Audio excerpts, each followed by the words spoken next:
į visus terminus, jau išlipom iš visų terminų. Ar dabar, jei galėčiau atsakyti į kai kurios klausimus, kurie buvo iš anksto užduoti registruojantis. Į kai kurios klausimus tai tikrai atsakė Julija labai išsamei, o dabar į kai kurios kitus ir tada žiūrėsim, ar dar liks tų klausimų, į kuriuos atsakyti. Taip, tai visų pirma apie vykdytojus. Jau buvo visi pranešėjai apie tai kalbėję, bet dar papildomai pasakysiu, kadangi ir čia tie patys klausimai buvo traukiami. Kaip pasirinkti, ar geriau kaip pagrindinį vykdytoją, ar kaip nepagrindinį vykdytoją įtraukti 1-3 pakopos studentą. Tai buvo net gerbiamas Viktoras irgi buvo uždavęs, jau kai galėjo galimybę pasisakyti. Tai ir kad neskaičiuoja sistema, tai iš tikrųjų šiaip galima traukti, nėra apribojimų ir ekspertinio vertinimo požiūrių, nėra skirtumo, ar tai bus pagrindinis vykdytojas, ar kaip nepagrindinis vykdytojas. Tik, žinoma, su tais turėtų būti, jeigu traukiamas kaip pagrindinis vykdytojas, tai tikrai turi būti nurodyta vardą pavardė, pridėta CV, publikacijų sąrašas, jeigu tokį turi. Matėm klausimą, kad vis tiek reikalauja šito, kad gal ir neturi, bet vis tiek reikalauja kažką pridėti, tai šitą klausimą pasižymėjom dėl sistemos šito trikdžio, bet iš tikrųjų galbūt vertėtų vis dėlto labai aiškiai pasisakyti projekto vadovui paraiškos skyrelyje 371 berods, gal galėtum, Julija, parodyti paraiškos formą, kur yra kalbama apie studentų įtraukimą. Kol aš kalbu, tai šiame skyrelyje, kur reikia prašyti, kaip jie bus įtraukti, kokios veiklos jiems bus skirtos projekte, tai tikrai būtų visiems patogiau ir ekspertam, ir bet kokiem atliekant bet kokius statistinius tos skaičiavimus, jeigu būtų aiškiai nurodyta, kiek vykdytojų įtraukiama į tos konkrečios paraiškos vykdymą ir nurodant, kad pagrindiniai bus tokie Jonas, Petras, Antanas ar kitos lyties, bet nurodyti kad ir kaip nepagrindiniai vykdytojai taip pat įtraukiami kažkokie vienas ar kitas studentas. Taip, 371, taip, pagrindimas, tai va šitame skyrelėje būtų tiesiog patogiau matyti visiems, kad būtų aiškiai matytųsi tas skaičius. Toliau klausimai yra labai dėl to, o kaip čia dabar traukti, kaip žinoti, kuriuos studentus įtraukti, jeigu dabar jie yra bakalaurai, paskui po metų bus magistrai, arba dabar baigia studijas vienos pakopos, tada kitais metais bus kitokios pakopos. Tai iš tikrųjų reikia žiūrėti, kokią poziciją jie gali užimti nuo projekto gyvendinimo pradžios. Tai kas vyksta dabar šiuo metu, koks jo yra statusas, tai tikrai tai nėra taip svarbu būtent paraiškai, bet turėtų būti ir visos lėšos planuojamas pagal tai, koks statusas bus nuo projekto gyvendinimo pradžios ir toliau jau į priekį žiūrint tos 3 projekto gyvendinimo metus, jeigu visą laikotarpį rinktumėtės. Taip jau buvo minėta, kad keičiasi, pavyzdžiui, doktorantas apsigins ir jis nebebus jau doktorantas, bus jau su daktaro laipsniu ir jis iškrenta iš studentų to, reiškia, skaičiaus. Tai dėja tas asmuo ir bus traktuojamas kaip vykdytojas jau kažkokioj kitoj pareigybei, ne kaip studentas, ir į tą pareigybę turės būti įdarbintas kitas asmuo, kuris atitiks tai pareigybei taikomus reikalavimus. Čia šiuo atveju kalbam apie studentus. Tai ir turės dirbti tokiu darbo valandų intensyvu, koks buvo suplanuotas paraiškoje. Tai šitą kartais taip kažkaip netaip supranta pareiškėjai. Mes nesakom, kad jis turi dirbti visą projekto gyvendimo laikotarpį. Reikalavimas yra, kad jeigu paraiškoje pasakysit, kad kažkoks nepagrindinis vykdytojas studentas dirbs 2 mėnesius, o jis po mėnesio baigs studijas ir trūks to 1 mėnesio, tai turės būti darbintas kitas studentas, kuris, reiškia, atitiks tą reikalavimą. Žinoma, kad planuojant projektą, tai sunku numatyti, kaip keisis tie vykdytojų ta komanda, įskaitant ir studentus, atsitinka visko, nuolatiniai vykdytojų keitimai yra įprasta praktika tarybos vykdomose projektuose, tai paraiškos teikimo metu žiūrime, ką turime paraiškos teikimo metu ir ką galim suplanuoti paraiškos teikimo metu. Toliau yra, klausimas buvo, ar būtina nurodyti pavardę, tai žinoma, jeigu pagrindinis vykdytojas, kaip ir nesvarbu, ar studentas, ar bet kas kitas, vardas, pavardė ir visi dokumentai reikalingi, CV ir publikacijų sąrašas, jei tas publikacijas turi, jie turi būti pridėti. Jeigu ne pagrindinis vykdytojas, pavardės, to asmens nereikia identifikuoti, paraiškoj tai yra draudžiama daryti, taip sakykime, nereikia daryti, ekspertai tai neatsižvelgs, jeigu ta pavardė prie nepagrindinio vykdytojo bus nurodyta. Šiek tiek kartais nesuprantam, kodėl žmogų įtraukia nepagrindinius, bet vis tiek nurodo pavardę, tai čia šito taip tiesiog ekspertai apie tai yra įspėjami, kad tokį asmenį traktuotų kaip nepagrindinį vykdytoją, kurio kompetencija nėra žinoma. Toliau yra ar galima pagrindinį vykdytoją įtraukti daktarantą užsienietį. Tai iš tikrųjų, tai jis bet kuriuo atveju nesvarbu, kur vykdo, kokioje institucijoje vykdo studijas, tačiau jis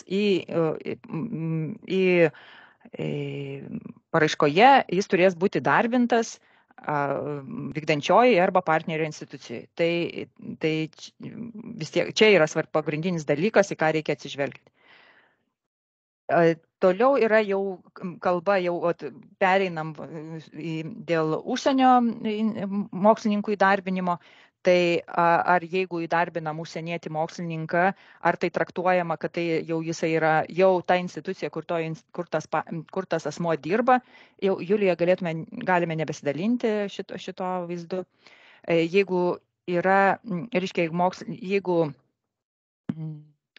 jeigu įdarbinam užsienio tyrėją į projektą, nesvarbu ar vykdančioji institucijai ar partnerio institucijai, tai automatiškai nelaikoma, kad jo institucija tampa partneriu. Ta prasme, galima užsienietį tyrėją numatyti įdarbinti Lietuvos kažkokio institucijai, kuri jau yra tarp projekto partnerių numatyta, arba iš viso gal projektas neturi partnerių ir vykdančioji institucija jis bus įdarbintas. Jau Julija minėjo ir net kelis kartus minėjo, kad užsienio partneriai, bet koks partneriai, nesvarbu, ar tai užsienio institucijos ar ne užsienio institucijos, partneriai būtent yra juridiniai asmenys, tai tikrai jiems turi būti numatytas konkretus veiklos, konkretus darbai. Tai nėra dėl kažkokio, dėl paukščiuko ar dėl kažkokio gražaus požiūrio galbūt paraiškoje, deklaravimo, kad va, kas dar mus palaiko kažkas.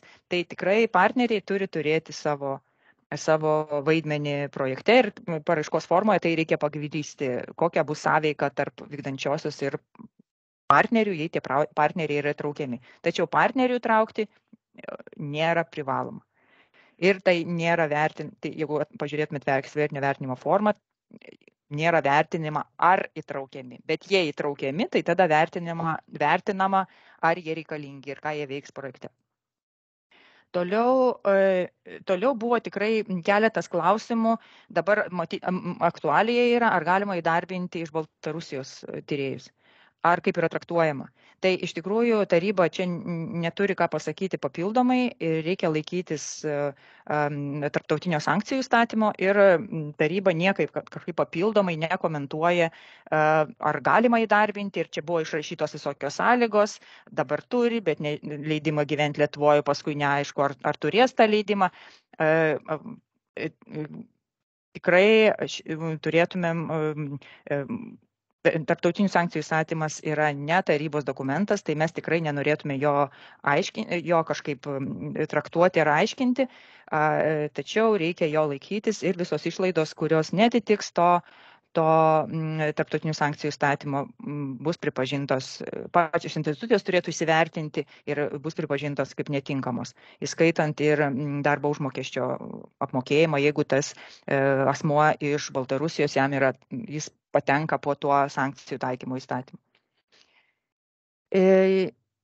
Toliau buvo jau kalbėta apie duomenų rinkimą ir valdymą, apie tą planą, irgi jau šiek tiek atsakiau, kad neprivaloma rašyti ten taip, jeigu jūs duomenų nerinksite. Tačiau buvo klausimas, o kaip ekspertai įvertins, jeigu vis dėlto įtrauksime tą reiškia ne darbuotoją, o jeigu vis dėlto parašysime paraiškoj, kad taip duomenys bus renkami. Tai iš tikrųjų yra vertinimo formoje yra pasakyta, tas, kaip ir minėjau, kad jis turi būti aiškus ir atitinkantis projekto mokslo krypties specifiką. Tai kadangi ekspertai irgi pagal savo turimą kompetenciją ir patirtį, ar tie atsakymai į klausimus dėl duomenų rinkimo tvarkymo ir pakartotinio naudojimo leidžia spręsti, kad vykdytojai žino, kaip elgtis su tais duomenimis. Tai neužtenka, taip klausimas buvo apie to, ar užtenka dar tik paminėti kažkokį teisės aktą, galbūt kurį institucija turi, kaip tvarkomi duomenys konkrečioje institucijai. Taip, tai galima nurodyti, tačiau to nepakanka. Kaip ir kalbant apie etinius klausimus, girdėjote, komiteto pirmininkės minėjo, kad neužtenka parašyti, kad kreipsimės į kažkokį etikos komitetą. Tas pats ir su duomenimis.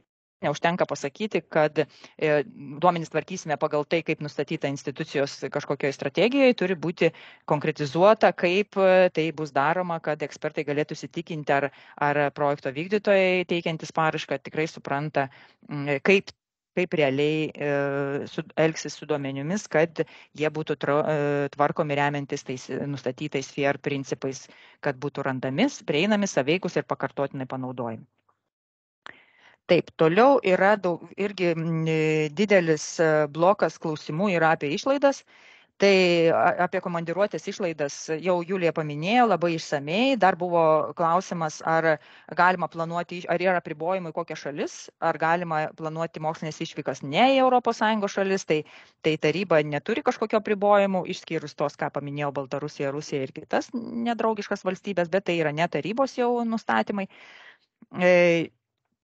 Buvo klausimas, ar jeigu yra tyrėjas iš užsienio, yra įdarbinamas, pavyzdžiui, vykdančioje institucijai, ar kokias komandiruočių išlaidas jam galima apmokėti, ir buvo ten smulkiau išvardinta. Tai aš tiesiog apibendrinant galėčiau pasakyti, kad labai daug kas priklauso, kokiom sąlygom yra įdarbinamas užsienio tyrėjas Lietuvos institucijoje, jeigu sudaroma nuotolinio darbo sutartis, kurioje šalyje yra nustatoma jo darbo vieta, tai to pagrindinis principas yra, kad atvykimas į darbo vietą nėra apmokama ir nėra laikoma kaip pagristom išlaidom. Tačiau tam, jeigu jo nuotolinio darbo sutartis sako, kad jo darbo vieta nustatoma kitoj užsienio valstybei, tai norint išvykti, pavyzdžiui, projekto tikslais į ekspedicijas, į komandiruotės, į konferencijas, tai jam nebūtina atvykti į Lietuvą, kad jis iš Lietuvos išvyktų į tą konferenciją. Jis gali išvykti ir iš tos nuotolinio darbo sutartyje nustatytos darbo vietos. Gali išvykti į konferenciją ar į kažkokias kitas išvykas numatytas, susijusias su projekto tikslų įgyvendinimu.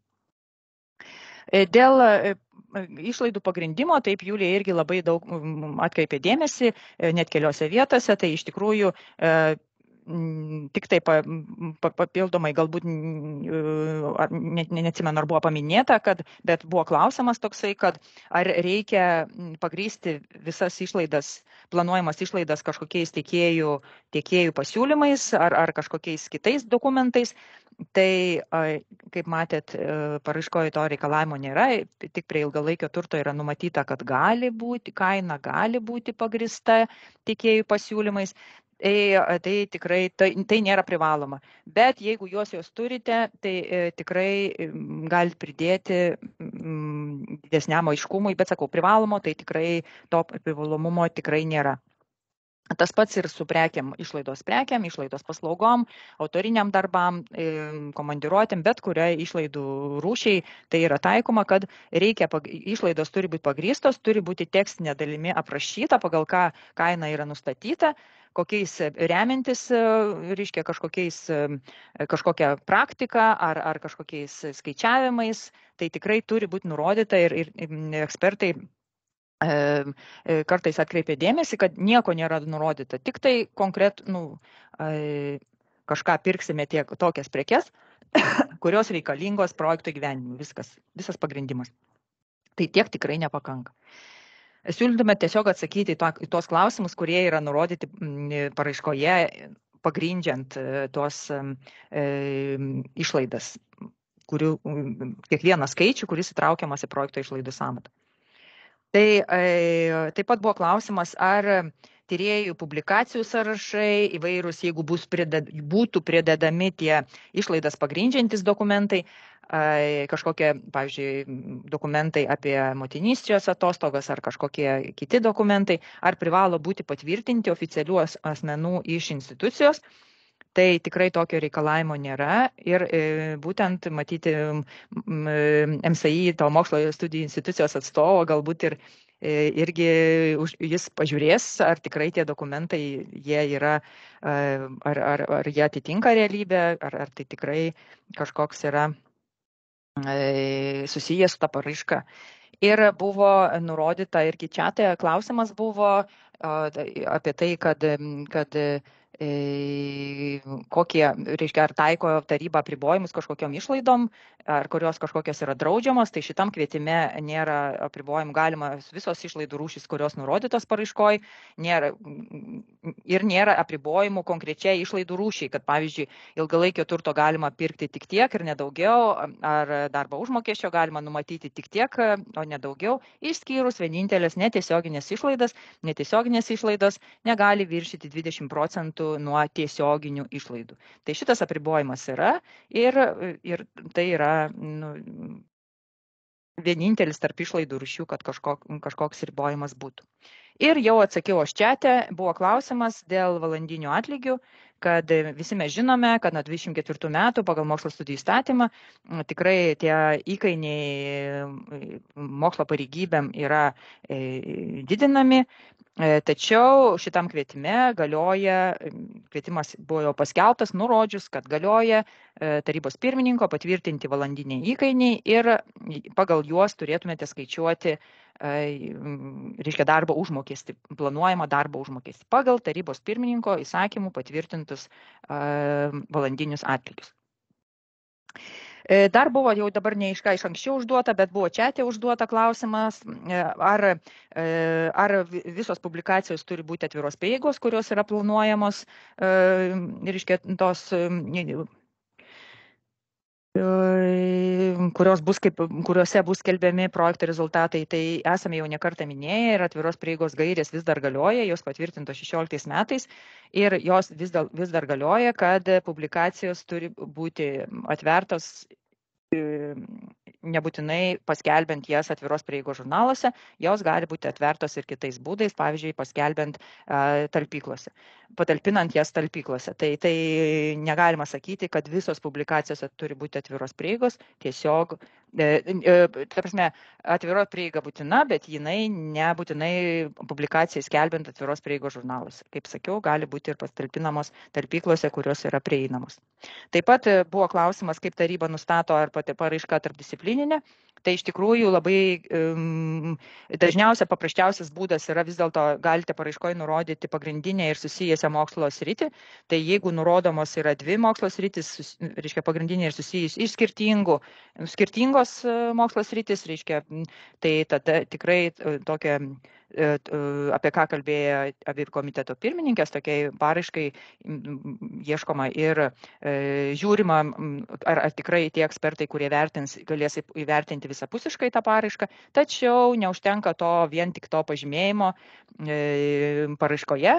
Žiūrima, žinoma, ir sudarant jau paraiškų grupės vis tiek yra įvertinama ir pati projekto tematika gali būti įvertinta, taip sakykime, mes nežinom, kokias gausim paraiškas, tai yra nustatyta bendros taisyklės, kad tos paraiškų grupės gali būti sudaromos pagal įvairius kriterijus, tai įskaitant ir tas tarpdisciplininės paraiškas. Tačiau ar tai GTM, ar tai reiškia humanitarinių socialinių mokslų paraiška, ar tai gamtos technikos mokslo sričių paraiška, jau jūs pasirenkate patys pasirinkdami konkursą, nes šį kartą yra labai aiškiai atskirti konkursai, ar renkiesi humanitarinių socialinių patyrusiam, ar humanitarinių socialinių jaunųjų, ar visų NTMA mokslų patyrusio NTMA mokslų jaunojo mokslininko konkursą, tai pagal pagrindinę mokslo sritį.